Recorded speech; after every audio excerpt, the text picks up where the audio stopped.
Shop licence లేకుండా అపరిశుభ్రమైన ఆహారాన్ని విక్రయిస్తున్న ఓ sweet shop యజమానికి అధికారులు జరిమానా విధించారు. మేడ్చల్ జిల్లా పోచారం మున్సిపల్ పరిధిలోని జోడిమట్ల చౌరస్తాలో ఉన్న అమోఘ ప్యూర్ ఘీ స్వీట్స్ హౌస్లో నాణ్యత లేని ఆహారాన్ని కస్టమర్లకు సప్లై చేస్తున్నారు. ఓ కస్టమర్ కట్లెట్ ఆర్డర్ చేసి తింటుండగా దానిలో చనిపోయిన పురుగు కనిపించడంతో కంగుతిన్నాడు. వెంటనే ఈ విషయంపై యాజమాన్యాన్ని ప్రశ్నించగా నిర్లక్ష్యంగా సమాధానమిచ్చారు. దీంతో వెంటనే కస్టమర్ ఫుడ్ ఇన్స్పెక్టర్ కు ఫోన్ చేయగా సమయానికి అందుబాటులో లేకపోవడంతో మున్సిపల్ శానిటైజేషన్ అధికారిని వాణికి ఫోన్ చేసి దీంతో వెంటనే స్పందించిన అధికారిని వాణి అమోఘ ప్యూర్ ఘీ స్వీట్ షాప్ లో పనిచేస్తున్న వర్కర్స్ కు చేతులకు కనీసం గ్లౌజులు, ఆప్రాన్, అదేవిధంగా తలకు చెఫ్ క్యాప్ కూడా లేకుండా పనిచేస్తున్నట్లుగా కనిపించారు.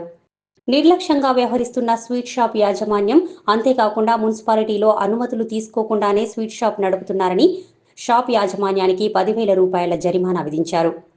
దీనిపై ఫుడ్ ఇన్స్పెక్టర్ స్పందించి ఇలాంటి షాపులను నడుపుతున్న యాజమాన్యాలను కఠినంగా శిక్షించాలని, షాప్ను సీజ్ చేయాలని కస్టమర్లు కోరుతున్నారు.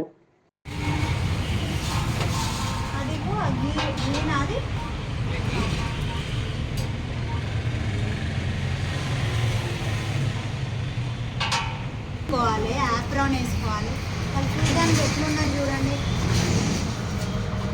మామూలుగా అన్ని ఉండి చేస్తేనే డౌట్ పడతాం మనం. ఇక వాళ్ళు అట్లా చేస్తే హైజీనిక్గా లేకుండా ఎట్లా తింటారండి? షాప్ చూసినాం మంచిగా